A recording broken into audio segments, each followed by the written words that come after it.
que la dirección recién este año por primera vez contó con rubros, ¿verdad? Entonces eso se consiguió también gracias a los representantes del consejo, ¿verdad? El consejo fue el que luchó, ¿verdad?, por conseguir eso, entonces, y ellos son los representantes de los pueblos, entonces es muy importante que se fortalezca esos espacios de participación.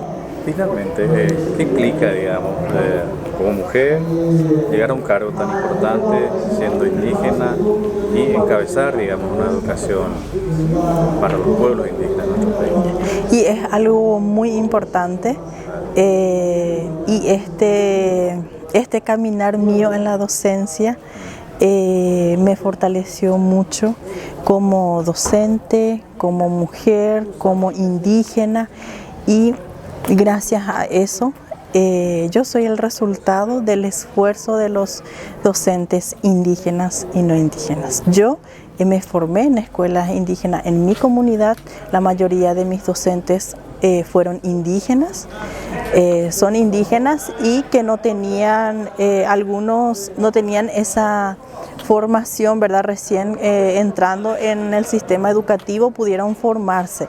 Entonces yo soy el resultado de ese trabajo de los docentes indígenas.